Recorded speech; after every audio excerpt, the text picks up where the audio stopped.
इंशाल्लाह। इंशाल्लाह। सो अल्कोहल्स में बेसिकली अल्कोहल्स का जो फंक्शनल ग्रुप होता है that is you can say O H. Alcohol का जो फंक्शनल ग्रुप होता है दैट इज ओ एच। और basically they are also known as hydroxy compounds. They are also known as hydroxy compounds.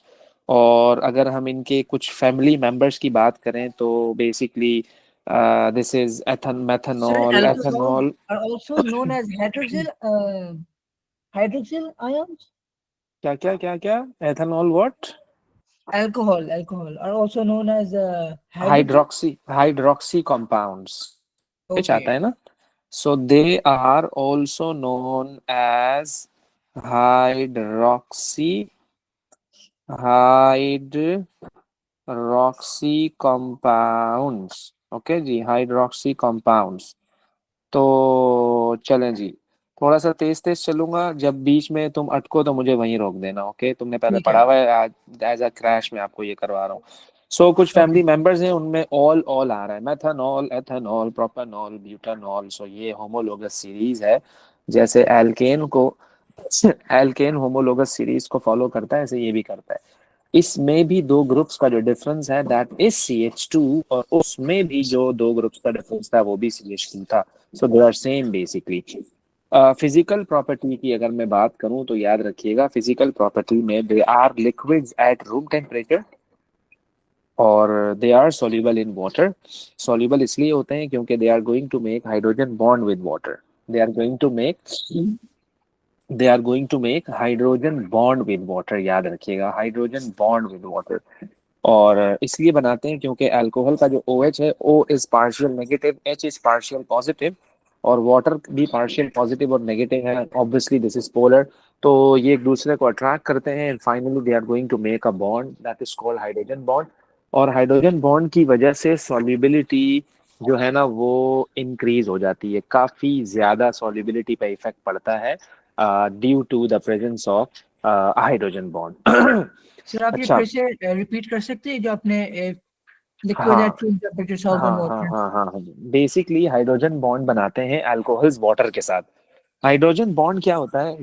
It's an intermolecular force between the two molecules. This is your alcohol molecule, this is your water molecule. They are going to join together through hydrogen bonding. तो जब भी hydrogen bonding होगी तो उसकी solubility क्या होगी? Increase हो जाएगी। देखो HCl भी वाटर में सॉल्यूबल है, लेकिन HF भी वाटर में सॉल्यूबल है। तो ये हाइड्रोजन बॉन्ड नहीं बनाता, ये बनाता है हाइड्रोजन बॉन्ड। तो जब ये हाइड्रोजन बॉन्ड बनाएगा तो इसकी सॉल्युबिलिटी इससे अच्छी होगी। बात समझ रहे हो मेरी? मैं कंपैरिजन एज अ कंपैरिजन आपको जी, समझाना क्योंकि चाह रहा सर हूँ। Fluorine is More electronegative.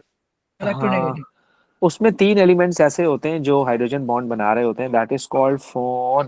That is called phone. Phone, okay.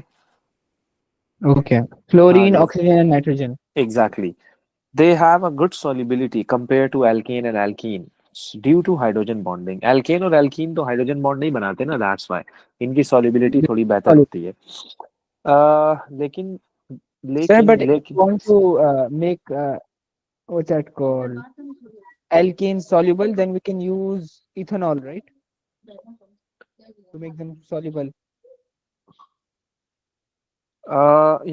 कि इसमें होता ये है कि as the number of carbon increases, as the number of carbon increases, so the solubility decreases.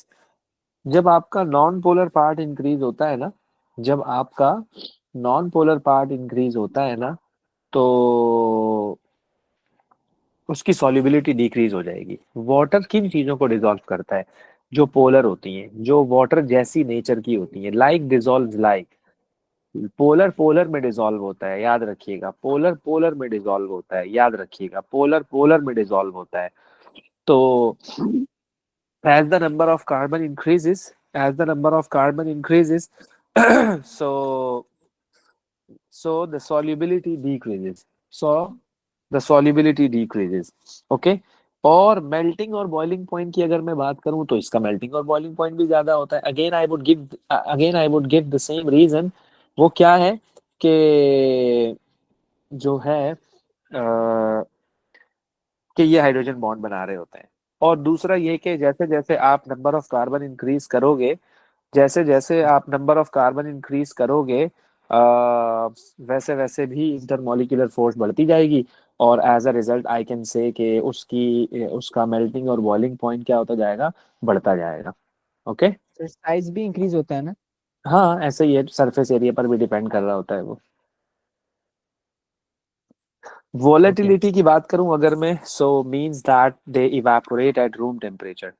So evaporation eight room temperature वाली जो capability है नहीं, इज मुझे ना गोइंग टू। लास्ट पार्ट थोड़ा सा सही से समझ नहीं आया। आपने कोई नोट लिखा होता है, थोड़ा सा ऊपर स्क्रॉल कर कौन सकते सा? प्लीज? कौन सा?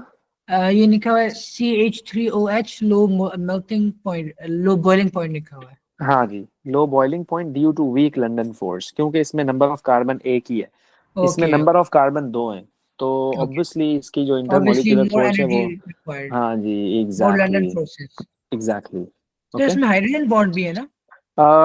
Hydrogen yes. बॉन्ड है, बिल्कुल है, बट वो सॉल्युबिलिटी में उसका रीजन देना। ओके। ओके सर, जिस वोलेट चीज में हाँ। OH होता है वो सॉल्युबल भी हो जाता है? हाँ, क्यों अ, हाइड्रोक्साइड? देखो OH की वजह से ये पोलर हो जाता है ना, OH की वजह से ये पोलर हो जाता है, तो पोलर, क्यों? पोलर वाटर में सॉल्युबल होता है क्योंकि O इज इलेक्ट्रोनेगेटिव है ना, तो ओ मोर हाँ, समझ electronegative, due to this it becomes partial negative and it becomes partial positive. So I can say that कि this is polar, this is गया। Polar, right? Okay. Yes. Okay हाँ जी। अच्छा जी, वॉलेटिलिटी की अगर मैं बात करूं तो it depends on the number of carbon atoms. So जैसे जैसे नंबर ऑफ कार्बन एटम बढ़ते जाएंगे, फोर्स ऑफ अट्रैक्शन इंक्रीज होती जाएगी, सो वॉलेटिलिटी उसकी क्या होती जाएगी, डिक्रीज होती जाएगी, इंक्रीज। वॉलेटिलिटी उसकी डिक्रीज होती जाएगी। ओके हाँ जी।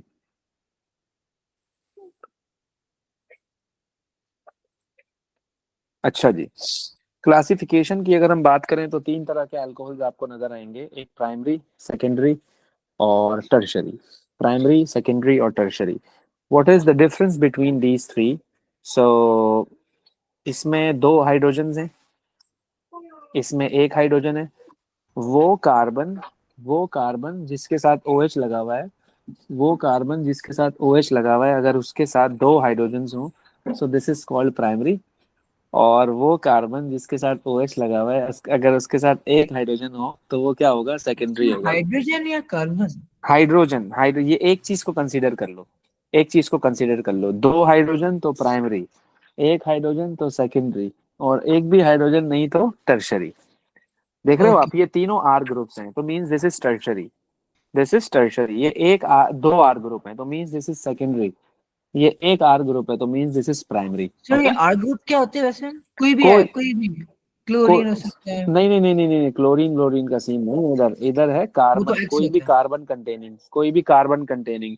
It may be one, it may be two, it may be three, it may be four, it may be five. So अब मैं हर एक को तो नहीं लिख सकता ना यहाँ पर, तो मैंने इसको जनरलाइज कर दिया and I said that this is R. R means any carbon containing group. Okay. May be one, may be two, it may be three, like CH3। like CH3, like okay, C2H5, like C3H7। Okay. Alright. हाँ जी। Then फिर हम बात करते हैं कि sir वैसे आप मुझे एक एग्जांपल दे सकते हैं, जैसे टर्शियरी, सेकेंडरी, प्राइमरी अल्कोहल? क्योंकि मैं पहले कर रहा था तो मुझे थोड़ी सी डिफिकल्टी हो रही थी आइडेंटिफाई करने में कौन सा प्राइमरी है, कौन सा सेकेंडरी है। ओके, देखो अब मैंने क्या किया, मैंने आपको ये बना के दे दिया, देखिएगा जरा गौर से, और मैंने यहाँ पर OH लगा दिया। This is skeletal formula. Obviously, the number of carbon and hydrogen is not going to be shown. So now we have to identify okay, what is this. So ultimately, carbon is this, and it has two more carbon atoms, means two R groups. So if there are two R groups, so I would say this is your secondary alcohol. या this is okay. Your secondary. और अगर मैं कुछ ऐसा बना दूंगा, this is also the skeletal formula. So carbon containing OH के tertiary? पास तीन आर ग्रुप्स हैं, this is called tertiary, which is also known as 3 degree alcohol। और इसी तरह से अगर मैं ऐसे कर दूं इसको, so this is your primary alcohol, क्योंकि कार्बन कंटेनिंग के साथ this is only one R group. If there is only one R group, so I would say that this is your primary alcohol. Okay, this is Alright. your primary alcohol. और तो मतलब classification तो मेरे ख्याल में तो कोई as such बड़ा इशू नहीं है, क्या कहते हो, सही है? जी ठीक। देन केमिकल प्रॉपर्टीज की तरफ अगर हम आए, सो chemical properties में the first reaction is you can say combustion reaction. Combustion means burning of anything in the presence of oxygen. Oxygen is mandatory. अगर आप कंबस्टन कर रहे हो तो ऑक्सीजन लाजमी चाहिए. हम एल्केन की भी कंबस्टन करवाते हैं, हम अल्कोहल की भी combustion. Alcohol gives more energy, you know, they can be used as a fuel. बल्कि स्पोर्ट्स कार में तो अल्कोहल ही एज अ फ्यूल यूज हो रहा होता है. It releases more energy. और मजे की बात ये है कि ये पॉल्यूशन भी क्रिएट नहीं करते हैं, सो दे आर गुड बेसिकली. तो देखो, अल्कोहल की कंबशन अगर हम करेंगे तो कंबशन की प्रोडक्ट्स तो हमने आपको पहले भी बताई हुई हैं जी कि IGCC, carbon, carbon dioxide water. हाँ, कार्बन डाइऑक्साइड और वाटर बनेगा. तो बेसिकली ये फुल कंप्लीट कंबशन होती है. So it's going to give you carbon dioxide and water. तो मैंने सब में देखो, CO2 and water, CO2 and water, CO2 and water हमने सब में बनाया हुआ है. सो ये इनकी कंबशन प्रोडक्ट है. चाहे आप किसी को भी कंबस्ट करवा लो, अल्कोहल के किसी फैमिली मेंबर को भी, they are going to give you the same product. Okay, हो गया. बैलेंसिंग का ओके क्राइटेरिया भी वही है. हम आपको बताते थे ना, जितना कार्बन उतना कार्बन डाइऑक्साइड, जितना हाइड्रोजन उसका हाफ वाटर. आज भी वही वाली चीजें हैं, आज भी वही वाली चीजें हैं. ओके, कोई कुछ चेंज नहीं हुआ है. ओके। यस. कंबशन में फिर इनकम्प्लीट कंबशन भी है, ऑब्वियस सी बात है. तो कार्बन मोनोऑक्साइड हो मोनोऑक्साइड और गया। वाटर बनेगा. हाँ, कार्बन मोनोऑक्साइड और जो है वो वाटर बनेगा. सेट है. ठीक है हाँ ठीक है। जी.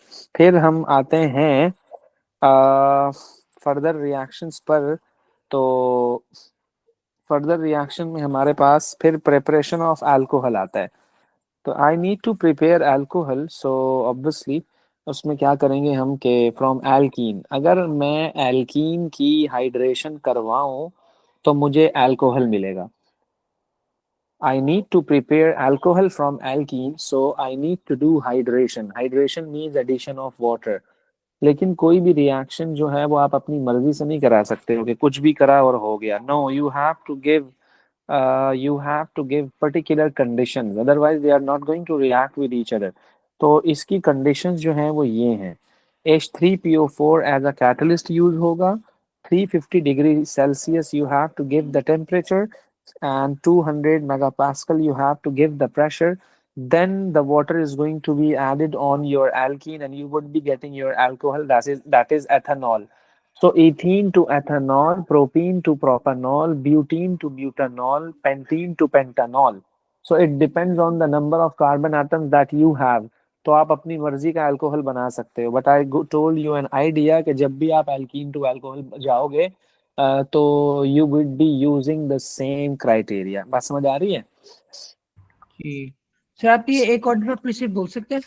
हाँ, देखो आपके सामने मैंने एक एल्कीन बनाया हुआ है, double bonded, which contains 2 carbon atoms. ऐसे ही है. जी बिल्कुल।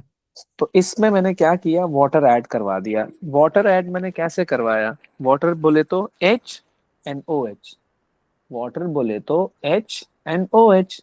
तो एक कार्बन पर H लग गया, एक कार्बन पर OH लग गया, तो आपका अल्कोहल बन गया. है भाई, आपका जी अल्कोहल बन गया. तो अब इसके लिए आपको करना क्या पड़ेगा? ये तो ऐसे ही है ना, मैंने आपको बोला चाय पका दो, आपने चीनी भी डाल दी, पत्ती भी डाल दी, दूध भी डाल दिया, उसके बाद कुछ नहीं किया. मैंने कहा यार चाय पक गई, तुमने कहा मैंने तो कुछ चूल्हा जलाया ही नहीं मैंने. अबे तो भाई कैसे रिएक्शन होगा? कंडीशंस आपने प्रोवाइड की नहीं. भले आपने रिएजेंट्स को मिक्स कर दिया, लेकिन पर्टिकुलर कंडीशन तो क्यों नहीं दी आपने उसे? बात समझ रहे हो? तो इसलिए हाँ जी, तो ये याद रखिएगा. तो आपका अल्कोहल बन जाएगा बड़ी आसानी के साथ. ओके. ओके। तो सर हम जिस तरह प्रोपेनॉल भी बना सकते हैं, ब्यूटेनॉल भी बना सकते हैं, पेंटेनॉल भी, उस तरह है ना? आप ये बोल ऐसे रहे ही थे है. जो हाँ कि हाँ हाँ हाँ मैंने हाँ, ऐसे ही है, प्रॉब्लम। ऐसे ही है, ऐसे ही है, ऐसे ही है. तो वो एग्जामिनर आपको जो भी एल्कीन दे, आप रेस्पेक्टिवली उसका जो भी अल्कोहल बनेगा आप बना देना। सिंपल सा कॉन्सेप्ट है ठीक है ये सर। तो। हाँ जी। अच्छा, फिर हम क्या करते हैं, आप ये भी कर सकते हो कि आप एल्डिहाइड से भी अल्कोहल बना सकते हो। आप एल्डिहाइड से भी अल्कोहल बना सकते हो, याद रखना। सो एल्डिहाइड को आपको क्या करना पड़ेगा, रिड्यूस करना पड़ेगा। क्या करना पड़ेगा, रिड्यूस करना पड़ेगा। रिड्यूसिंग एजेंट हमारे पास होता है LiAlH4। This is reducing agent. तो LiAlH4 in dry ether, in dry ether. तो जब आप इसको रिड्यूस करोगे तो you would be getting your primary alcohol. याद रखिएगा सर वैसे हमेशा। एल्डिहाइड क्या होता है? क्या कह रहे हो? Aldehyde. Aldehyde is this CH3 C double bond OH। तो इसमें C double bond OH, this is your mandatory. जबकि उससे पहले जो CH3 वो तो चेंज होता रहेगा ना, कभी एक कार्बन होगा, कभी दो होंगे, कभी तीन होंगे, कभी चार होंगे, कभी पांच होंगे। You have to see this, this is the main thing. This is the main thing. So aldehyde to alcohol जाना है, कोई मसला नहीं है, रिड्यूस करा दो। रिड्यूसिंग एजेंट कौन सा यूज करें, LiAlH4 यूज करें। तो जब आप LiAlH4 यूज करोगे, जब आप LiAlH4 यूज करोगे तो फाइनली आपका जो अल्कोहल होगा वो कन्वर्ट हो जाएगा किस में, प्राइमरी अल्कोहल में। प्राइमरी अल्कोहल में। अगर आप चाहते हो कि आप प्राइमरी अल्कोहल ना बनाओ, आप सेकेंडरी अल्कोहल बनाओ, ओके, तो आपको कीटोन को रिड्यूस करना पड़ेगा। Reducing agent would remain the same, that is LiAlH4 in dry ether, okay. तो ये आपका सेकेंडरी अल्कोहल बन जाएगा, मसला ही नहीं है कोई। तो प्राइमरी कैसे बनेगा, एल्डिहाइड से। सेकेंडरी कैसे बनेगा, कीटोन से।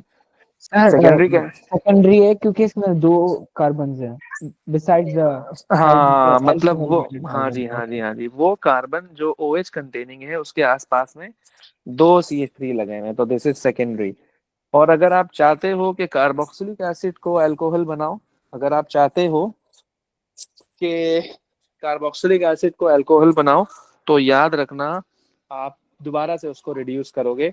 रिड्यूसिंग एजेंट आपका वही रहेगा, that is LiAlH4 in dry ether. तो पहले आपका एल्डिहाइड में कन्वर्ट होगा और फिर फाइनली वही एल्डिहाइड खुद ब खुद किस में कन्वर्ट हो जाएगा, प्राइमरी अल्कोहल में। सही है जी। तो ये टू स्टेप रिएक्शन है। ये सर क्या है, आप टू ये स्टेप आप रिएक्शन है। सर आप लिख सकते हैं जो नोट्स में, ताकि मैं, क्योंकि मैं क्या लिखे, नोट्स में क्या मैं लिखूं? ये वाले नोट्स को रिव्यू करूंगा ना, तो अगर आप लिख देंगे ना कि ये this gives us primary alcohol. लिखा तो हुआ है, ये रहा ना, ये देखो ना, ये आपका एल्डिहाइड है, ओके। ये आपका एल्डिहाइड है, ये आपको दे रहा है 1 degree alcohol, that is your okay, primary that's alcohol. Primary. हाँ ना, that is your primary alcohol. और ये आपको दे रहा है 2 डिग्री अल्कोहल। ये आपको दे रहा है 2 डिग्री अल्कोहल, ओके। ओके। हाँ जी। कार्बोक्सिलिक एसिड से अगर आप आओगे, कार्बोक्सिलिक एसिड से अगर आप तो आओगे एल्डिहाइड तो बनेगा। पहले एल्डिहाइड का रूट है, फिर एंड एल्डिहाइड तो फाइनली, प्राइमरी देता है। हाँ, एल्डिहाइड से किस में चले जाओगे, फिर तुम प्राइमरी प्राइमरी। अल्कोहल में चले जाओगे। तो ओके सर। इनिशियली इनिशियली जो तुम्हारा स्टार्टिंग था वो कौन था, एल्डी कार्बोक्सिलिक एसिड था ना। तो पहले तुमने कार्बोक्सिलिक एसिड से आए एल्डिहाइड पे, और फिर एल्डिहाइड से किस पे आ गए, प्राइमरी अल्कोहल पे आ गए, ओके। ओके। हाँ जी। अच्छा, फिर आपके पास आता है, ये भी एक रिएक्शन है, फर्मेंटेशन, लेकिन अभी फिलहाल के लिए अब मैं इसे स्किप कर रहा हूँ, आपके लिए जरूरी नहीं है। फिर आ जाओ आप, मुझे अल्कोहल टू एल्कीन पे जाना है। मुझे किस पे जाना है, अल्कोहल टू एल्कीन में वापस जाना चाह रहा हूँ। थोड़ी देर पहले मैंने एल्कीन को अल्कोहल बनाया था ना, थोड़ी देर पहले मैंने अल्कोहल को एल्कीन बनाया था, अब मैं सॉरी एल्कीन को अल्कोहल बनाया था, अब मैं उल्टा चल रहा हूँ। अब मैं क्या कर रहा हूँ, अल्कोहल को एल्कीन बना रहा हूँ, यानी कि मुझे क्या करना है, वाटर रिमूव करना है। जाहिर सी बात है, अल्कोहल में H और OH लगा हुआ होता है और एल्कीन में डबल बॉन्ड होता है, तो जाहिर है आपको वाटर रिमूव करना पड़ेगा।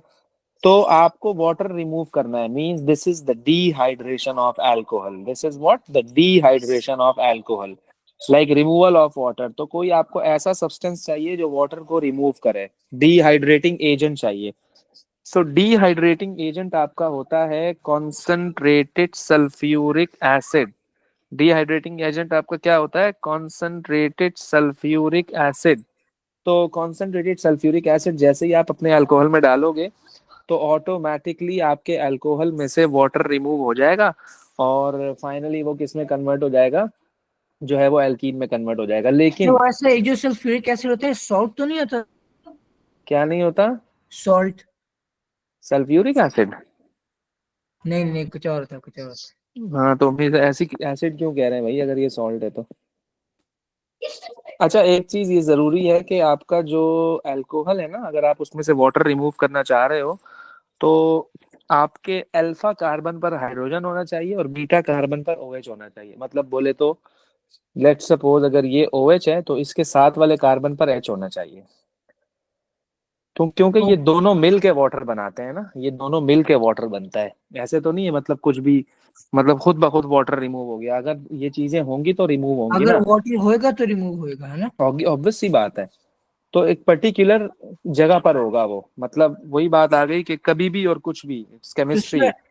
तो सर राइट साइड पे अल्फा कार्बन होता है और मतलब हमने आपको समझाने के लिए एक बात कह दी कि एडजेसेंट कार्बन पर ये जो OH और H होने चाहिए ना, ये एडजेसेंट कार्बन पर होने चाहिए।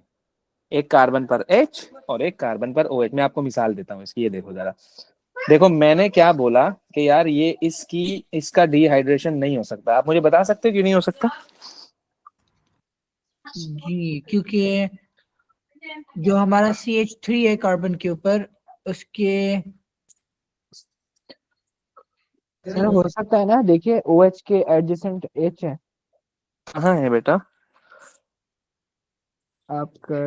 देखिए आप OH लिखा हुआ है, उसके फिर राइट एंगल पे H भी लिखा हुआ है। इसकी बात कर रहे हो आप? ये जी। भाई यही तो मैं आपको समझा रहा हूँ, कॉन्सेप्ट क्या है।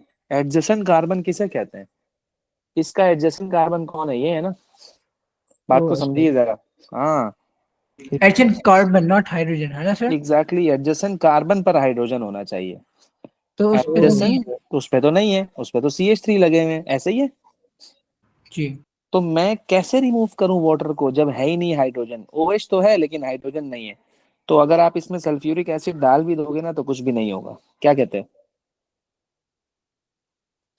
जी, ये कॉन्सेप्ट है। तो सर इसका मतलब इसके अंदर वाटर नहीं है? जिसके ऊपर हाँ ऐसे अल्कोहल ही। है और उसका एडजेसेंट कार्बन पे हाइड्रोजन नहीं है, फिर कोई वो नहीं होगी रिएक्शन। हाँ ऐसे ही है, ऐसे ही है। ओके। ये देखो जरा, ये देखो जरा।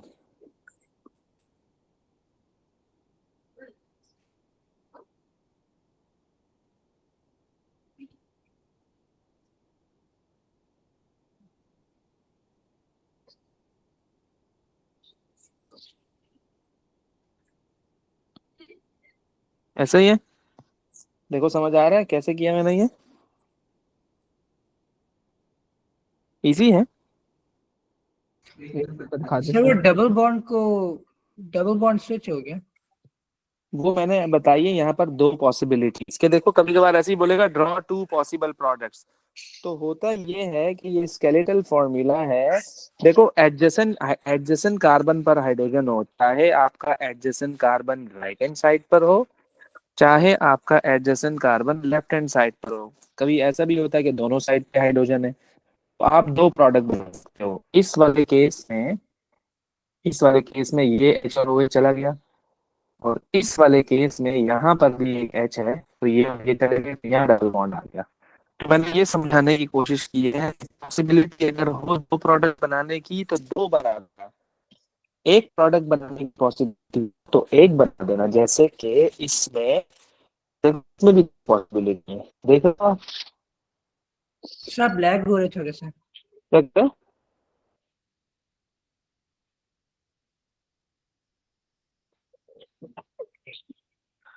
हेलो। जी सर।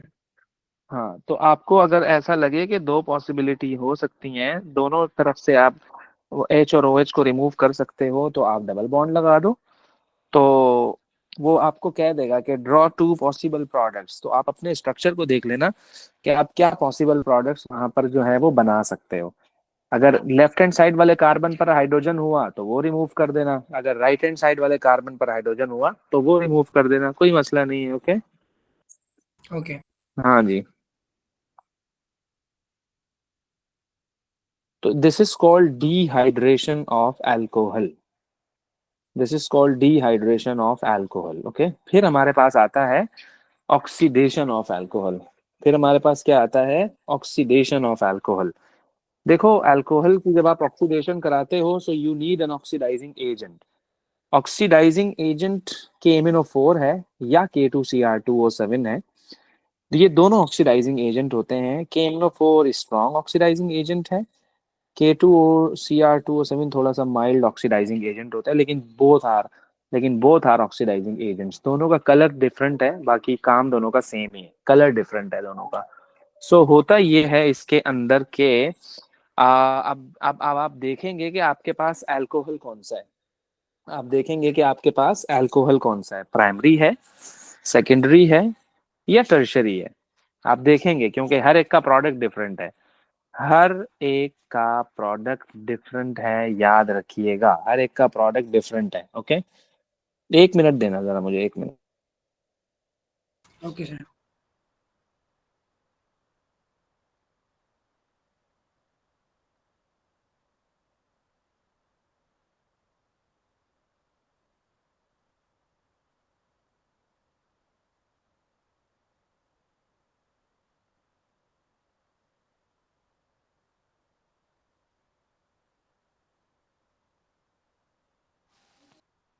अच्छा, तो सबसे पहले मैंने ऑक्सीडेशन कराई हुई है प्राइमरी अल्कोहल की। देखो, जब आप प्राइमरी अल्कोहल लोगे और उसकी ऑक्सीडेशन कराओगे बाय यूजिंग K2Cr2O7 स्लैश, मैंने H+ लिखा हुआ है यहाँ। H+ का मतलब है एसिड है ये, और इस केस में acid is used as a catalyst. Acid is used as a catalyst. तो अगर आप कैटलिस्ट नहीं डालोगे तो रिएक्शन बहुत स्लो हो जाएगा। तो तभी जब भी हम जो है वो ऑक्सीडेशन करते हैं, तो उसमें जो है ना वो एसिड थोड़ा सा ऐड कर देते हैं, फ्यू ड्रॉप्स ऑफ एसिड, तो थोड़ा सा फास्ट हो जाएगा रिएक्शन ना। हीट एंड डिस्टिल करोगे आप। हीट एंड डिस्टिल दो कंडीशंस आती हैं। एक दफा आता है हीट एंड डिस्टिल, और दूसरी तरफ आता है heat under reflux. Heat and distil का मतलब ये है कि आपका जब जैसे ही एल्डिहाइड बना, आपने उसको डिस्टिल्ड, सेपरेटेड, अलग कर लिया आपने उसको। ओके, आपने उसको अलग कर लिया। अगर आपने उसको वहां से अलग नहीं किया, अगर आपने उसको वहां से नहीं निकाला, तो याद रखना वो ऑटोमेटिकली फर्दर ऑक्सीडाइज होकर आपको क्या बना के दे देगा? Carboxylic acid. और अगर आपको क्वेश्चन में लिखा हुआ मिले हीट अंडर रिफ्लक्स, मतलब कि आपने उसको डिस्टिल नहीं किया, मतलब कि आपने उसको डिस्टिल नहीं किया, रिएक्शन होता गया, आप वेट कर रहे हो, एल्डिहाइड भी बन गया, लेकिन आपने फिर भी उसको बाहर नहीं निकाला, और रिएक्शन मिक्सचर में अभी भी ऑक्सीडाइजिंग एजेंट की प्रेजेंस है। तो अगर ऑक्सीडाइजिंग एजेंट की प्रेजेंस है, तो फाइनली आपका जो प्रोडक्ट बनेगा वो कार्बोक्सिलिक एसिड बनेगा। तो यहाँ बच्चा पूछता है, सर अगर एग्जामिनर हमसे पूछे तो हम क्या बनाएं? तो आप देख लेना क्या कंडीशन उसने दी हुई है। अगर उसने दिया हुआ है हीट एंड डिस्टिल, तो आप बनाओगे aldehyde, this is your final product. और अगर उसने लिख के दिया हुआ है हीट अंडर रिफ्लक्स, तो आपका फाइनल प्रोडक्ट एल्डिहाइड नहीं होगा, फिर आपका फाइनल प्रोडक्ट क्या होगा? कार्बोक्सिलिक एसिड होगा। बात समझ आ रही है मेरी? है भाई? और सर आपका जो कलर हीट, चेंज आएगा ना, कलर चेंज जो आएगा वो आपका ऑरेंज टू ग्रीन होगा। ओके, सर आपने बोला अगर हीट एंड डिस्टिल्ड होएगा तो एल्डिहाइड मिलेगी, है ना? क्या कह रहे हो? अगर हीट एंड डिस्टिल्ड होएगा तो फिर एल्डिहाइड मिलता है, हीट एंड डिस्टिल्ड होगा तो एल्डिहाइड, एग्जैक्टली। और अगर हीट अंडर रिफ्लेक्स फिर कार्बोक्सिलिक एसिड। यस, ऐसा ही है। ओके। और observation in both cases orange to green. हाँ, क्योंकि वो जो ऑक्सीडाइजिंग एजेंट होगा वो खुद रिड्यूस हो चुका होगा ना दोनों केसेस में। तो रिड्यूस होने के बाद क्रोमियम 3 बनता है, chromium 3 is green. Okay sir. Then I have secondary alcohol. Then I have secondary alcohol. तो अगर आपके पास सेकेंडरी अल्कोहल हुआ, अगर आपके पास सेकेंडरी अल्कोहल हुआ और आपने उसको ऑक्सीडाइज किया with the same, so you would be getting ketone. You would be getting ketone, याद रखना, कीटोन मिलेगा आपको, कीटोन। प्राइमरी अल्कोहल की ऑक्सीडेशन से प्राइमरी अल्कोहल की ऑक्सीडेशन से एल्डिहाइड मिल रहा था और कार्बोक्सिलिक एसिड मिल रहा था और कार्बोक्सिलिक एसिड मिल रहा था। ओके, और इसी तरह से जब आप सेकेंडरी अल्कोहल को ऑक्सीडाइज करोगे तो आपको क्या मिल जाएगा, कीटोन मिल जाएगा, दैट्स इट। इसी तरह से टर्शरी अल्कोहल, याद रखना, टर्शरी अल्कोहल ऑक्सीडाइज नहीं होता, टर्शरी अल्कोहल ऑक्सीडाइज नहीं होता है, याद रखना, tertiary alcohol can not be oxidized. Okay, तो ये Okay, तीन चीजें why is आपको that? पता होनी चाहिए, प्राइमरी, सेकेंडरी एंड टर्शरी। देखो oxidation is the removal of hydrogen, ये सुनो, oxidation is removal of hydrogen, ऐसा ही है। Yes. हाँ, तो Yes. जब इस कार्बन के पास एक्स्ट्रा फ्री हाइड्रोजन है ही नहीं तो आप रिमूव किसे करोगे, और जब तक ये रिमूव नहीं होगा तब तक ये ऑक्सीडाइज नहीं होगा। तो इसके अल्फा कार्बन पर कोई भी हाइड्रोजन नहीं है, यानी कि इस कार्बन पर कोई भी, जैसे ये रहा हाइड्रोजन, जैसे कि ये रहा हाइड्रोजन, तो भाई हाइड्रोजन अगर नहीं है तो आप उसको ऑक्सीडाइज नहीं कर सकते हो। तो इसलिए हमने लिख दिया देयर इज नो रिएक्शन। बात समझ रहे हो? जी। तो सिंपल है, बिल्कुल सिंपल है, लेकिन नंबर ऑफ रिएक्शन ज्यादा है तो थोड़ा सी कंफ्यूजन क्रिएट हो जाती है कि सर हम कैसे करेंगे। लेकिन अगर आपको प्रिसाइजली एक ही जगह ये मिल जाए तो फिर चीजें इतनी मुश्किल जो है वो नहीं रहती हैं। तो एक जगह मैंने रिएक्शन इनके इन दी एंड लिखे भी हुए हैं ताकि थोड़ा सा ये समराइज हो जाए। अभी थोड़े से रैंडम हुए हैं ना, वो रिएक्शन अलग है, वो अलग है, ये अलग है, ऑक्सीडेशन अलग है, कभी रिडक्शन हो रही है, कभी क्या हो रहा है, कभी क्या हो रहा है, तो हमने इसको एक जगह लिखा हुआ है। बात समझ रहे? जी। चलें जी, फिर हम आ जाते हैं, हमारे पास एक रिएक्शन है that is called nucleophilic substitution reaction. Nucleophilic substitution reaction, nucleophile क्या होता है? Nucleophile is nucleus loving, nucleophile is nucleus loving, याद रखिएगा। न्यूक्लियस पे कौन सा चार्ज होता है? Positive charge. न्यूक्लियस पे कौन सा चार्ज होता है? Positive charge. जो पॉजिटिव चार्ज को लव कर रहा है तो उसके खुद के ऊपर कौन सा चार्ज होना चाहिए? नेगेटिव चार्ज होना चाहिए, उसके खुद के ऊपर नेगेटिव चार्ज होना चाहिए, याद रखना, उसके खुद के ऊपर नेगेटिव चार्ज होना Sir, चाहिए। this is electron rich, right? This is electron rich, Like they are going to like donate sofa. Electron, they are going to donate electron pair, they are going to donate electron pair because they have a negative charge ना, they have lone pair of electron pair, तो ये अपना electron pair देने की ability रखता है, ये positive की तरफ अट्रैक्ट होता है। तो ऑब्वियस सी बात है, इनके पास इलेक्ट्रॉन ज्यादा है तभी तो अपने ऑपोजिट से अट्रैक्ट हो रहा है। तो हर वो चीज जिसके ऊपर नेगेटिव चार्ज हो वो न्यूक्लियोफाइल होगा, लेकिन ऐसा जरूरी नहीं है। कभी कभार ऐसा भी होता है कि न्यूट्रल चीजें भी न्यूक्लियोफाइल होती हैं, जैसे कि वाटर। अब आप मुझसे पूछोगे वाटर क्यों है, वाटर क्यों है, तो मैं आपको बोलूंगा क्या वाटर के ऑक्सीजन के पास इलेक्ट्रॉन पेयर हैं? तुम बोलोगे हैं, तुम बोलोगे हैं। तो अगर उसके पास लोन पेयर हैं तो it can donate it's lone pair, मैं बोलूंगा बिल्कुल। तो भाई जब वो लोन पेयर अपने डोनेट कर सकता है तो ultimately ultimately they can act as a nucleophile, they can act as a nucleophile। बात समझ रहे सर एक डाउट है मेरी, आप बोल रहे ऑक्सीजन के पास लोन पेयर है तो वो डोनेट कर सकता है? हो? हाँ ना, वो कैसे? और क्या। वो तो नेगेटिव चार्ज है। जैसे नाइट्रोजन के पास है ना, नाइट्रो जैसे वाटर है ना, ये वाटर है ना, ये वाला ये वाटर है, जिसके पास दो लोन पेयर हैं, तो ये अपना लोन पेयर डोनेट करने की एबिलिटी रखता है, तो it can act as a nucleophile, ये कहना चाह रहा हूँ मैं। इसी तरह से अमोनिया का जो नाइट्रोजन है उसके पास भी लोन पेयर होता है, उसके पास भी लोन पेयर होता है, उसके पास भी लोन पेयर होता है, तो वो भी अपना लोन पेयर जब डोनेट करेगा तो वो भी क्या होगा, उसको भी मैं न्यूक्लियोफाइल कहूंगा। बात समझ आ रही है? या तो जरूरी नहीं जो भी है, चीज अपना जरूरी नहीं है आप नेगेटिव चार्ज इलेक्ट्रॉन। ढूंढ रहे हो कि यार नेगेटिव होगा तो मैं न्यूक्लियोफाइल बोलूंगा। नहीं भाई नहीं, नेगेटिव चार्ज ना हो लेकिन इलेक्ट्रॉन पेयर हो तो तब भी आप कह सकते हो कि it can act as a nucleophile. हाँ, ये बात पक्की ठक्की बात है कि न्यूक्लियोफाइल पर कभी भी पॉजिटिव चार्ज नहीं होता है, न्यूक्लियोफाइल पर कभी भी पॉजिटिव चार्ज नहीं होता है। नेगेटिव भी हो सकता है, वो न्यूट्रल भी हो सकता है, वो नेगेटिव भी हो सकता है, वो न्यूट्रल भी हो सकता है, लेकिन वो पॉजिटिवली चार्ज कभी भी नहीं हो सकता है, याद रखिएगा। बोलो इब्राहिम अब्दुल्ला। सर ये जो जो हाइड्रोजन होता है वो उसके ऊपर 1+ चार्ज नहीं होता? हाइड्रोजन के ऊपर बिल्कुल होता है, पार्शियल पॉजिटिव चार्ज होता है। तो फिर वो ये क्यों बोलते हैं कि इट्स रिड्यूसिंग, इट रिड्यूसेस क्या मतलब द रिड्यूसेस? कंपाउंड? अगर सर आपको याद है हम बोल रहे थे कि to reduce something you can add hydrogen to it. नहीं नहीं नहीं नहीं नहीं नहीं नहीं भाई, वो तो रिडक्शन की डेफिनेशन होती है।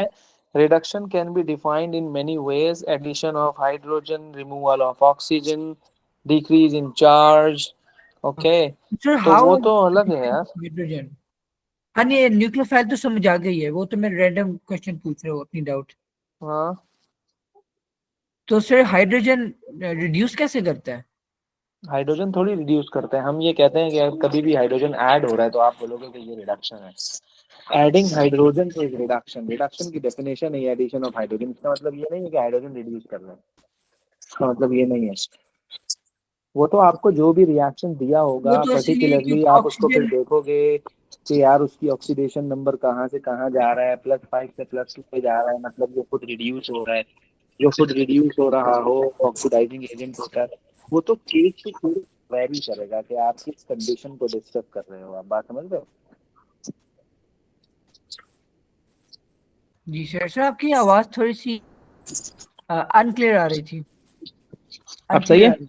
अब सही है। जी अब सही है, अब सही है, परफेक्ट। हाँ, तो मैं ये कह रहा था कि जो है ना अपना जो वो तो एक अलग केस है ना, केस टू केस वेरी करेगा वो तो। सम टाइम ऐसा हो रहा होगा कि KMnO4 और आयरन 2 का रिएक्शन है, तो आप देख लेना ऑक्सीडेशन नंबर का चेंज क्या आ रहा है। अगर +5 से +2 पे जा रहा है, मतलब समझ जाओ कि रिड्यूस ओके हो रहा है। जो खुद रिड्यूस हो रहा होता है वो कौन होता है? ऑक्सीडाइजिंग एजेंट होता है।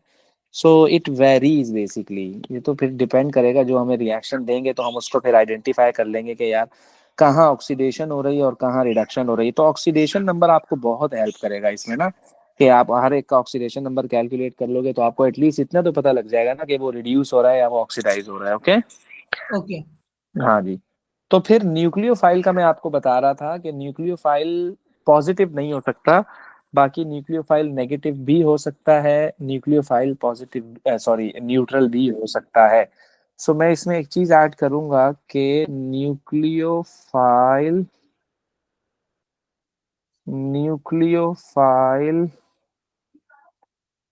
में बी नेगेटिव और neutral, but it Charge is always negative. cannot be positive, but it cannot be positive. That's the main thing. But sir, the charge of the nucleophile will always be negative, right? Positive नहीं हो सकता, बाकी कुछ भी हो सकता है, ये पॉइंट है। Okay, Okay. Okay sir. क्योंकि पॉजिटिव का मतलब तो ये है कि उसके पास इलेक्ट्रॉन ही नहीं है ना, इलेक्ट्रॉन कम हो गए भाई। जब है ही नहीं तो डोनेट क्या करेगा, और जब डोनेट नहीं करेगा तो फिर मैं इसको न्यूक्लियोफाइल क्यों बोलूंगा? ये पॉइंट है, ये पॉइंट है असल। Okay, okay sir. Okay. तो अब ये जो मैंने नीचे रिएक्शंस लिखे हैं ना, इसमें हो रहा ये है कि न्यूक्लियोफाइल न्यूक्लियोफाइल को रिप्लेस कर रहा है। नेगेटिव नेगेटिव को क्या कर रहा है? रिप्लेस कर रहा है, रिप्लेस कर रहा है। मुकाबला बहुत सख्त है, आने वाले को पहले वाले से ज्यादा रिएक्टिव होना चाहिए। थोड़ा सा पीछे ले जाता हूँ। IGCSE में जब हम हैलोजिनेशन करते थे, ग्रुप 7 की बात कर रहा हूँ, तो हम क्या कहते थे? More reactive halogen will displace the less reactive halogen. Down the group reactivity decrease हो रही होती थी तो हम डिस्प्लेसमेंट रिएक्शन करवा रहे होते थे। अब देखो इसमें हो रहा क्या है कि Cl आ रहा है, इसमें हो रहा क्या है कि Cl आ रहा है और OH को रिप्लेस कर रहा है। OH को बाहर निकाल के फेंक दिया, खुद उसकी जगह आके लग गया। मजे तो की वाटर बात यह है, मजे की बात यह है कि OH पर भी नेगेटिव चार्ज था, Cl पर भी नेगेटिव चार्ज था, लेकिन चूंकि कमिंग न्यूक्लियोफाइल जो है वो पहले वाले से ज्यादा रिएक्टिव है, पहले वाले से ज्यादा स्ट्रोंगर है, तो मतलब कि रिएक्शन आपका यहाँ पर हो जाएगा। तो मैंने भी यही किया, मैंने OH को यहाँ से निकाल दिया, उसकी जगह मैंने Cl को यहाँ लाके लगा दिया। ये किया है मैंने। यस। सर तो OH के साथ वाटर बनेगा? हाँ, वो मैंने इनऑर्गेनिक प्रोडक्ट लिखी नहीं है, वैसे बाय प्रोडक्ट बनेगी। मैंने सिर्फ ऑर्गेनिक प्रोडक्ट लिख दी यहाँ पर, ये समझाने के लिए कि देखो देखो, न्यूक्लियोफाइल ने न्यूक्लियोफाइल को सब्स्टिट्यूट कर दिया है। Okay. Okay, so more electronegative nucleophile substitutes the lesser reactive, हाँ ऐसे ही है, lesser electronegative nucleophile. ऐसे ही है। Sir less what is less under reactive reflex? कह लो, लेस रिएक्टिव कह लो तुम। Okay. What is under reflux? देखो ये ऑर्गेनिक है, ऑर्गेनिक में आप कभी भी डायरेक्ट हीटिंग नहीं करते हो, आप कंडेंसर लगा के हीट करते हो, क्योंकि देखो एक तो अल्कोहल आपका वोलेटाइल भी है। अगर आपने इसको ओपन कंटेनर में रख कर डायरेक्ट फ्लेम पे हीट किया तो all alcohols are flammable, it can catch fire. तो आप प्रोडक्ट बनने से पहले ये सब कुछ जल के राख हो जाएगा, फिर क्या करोगे? डायरेक्ट फ्लेम पे हम नहीं रखते इसे, बड़ा तमीज से हीट कर रहे होते हैं, फुल राउंड बॉटम फ्लास्क में कंडेंसर फिट करके सील करके, तब हम ये रिएक्शन कर रहे होते हैं। बात समझ रहे हो? सो अब आप हीटिंग जस्ट विद इमेजिन करो, अ आप जस्ट कंडेंसर, राइट? आप हाँ आप जस्ट इमेजिन करो, मैंने बीकर लिया हुआ है, उसमें ये रखा हुआ है और मैं इसे हीट कर रहा हूँ, तो मुझे ये चाहिए, पता लग रहा है ये नहीं मिला बल्कि अल्कोहल उड़ गया। फिर क्या करोगे? वो कंडेंसर का फायदा ये होता है कि वो जैसे ही ऊपर जाता है फिर कंडेंसर उसे कंडेंस करके नीचे ले आता है। तो कहाँ भागेगा ये, कहाँ भागेगा? भागने ही नहीं देंगे हम इसे। तो ये आखिरकार थक हार के अल्कोहल कन्वर्ट हो जाएगा किसमें? हेलोजिनो एल्केन में, तो क्लोरीन आकर अटैच हो जाएगा। तो तभी जो है वो ऑर्गेनिक में, खासतौर पे अल्कोहल में, ये हाईली फ्लेमेबल हैं। हम इनमें कंडेंसर जो है यानी कि हीट अंडर रिफ्लक्स कर रहे होते हैं, तो ये होता है heat under reflux. Okay, heat with condenser. Okay.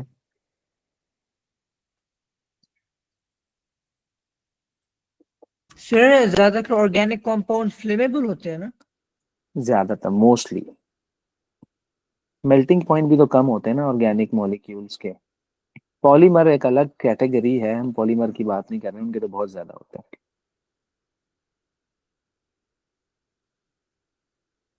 Okay. Okay. हाँ जी।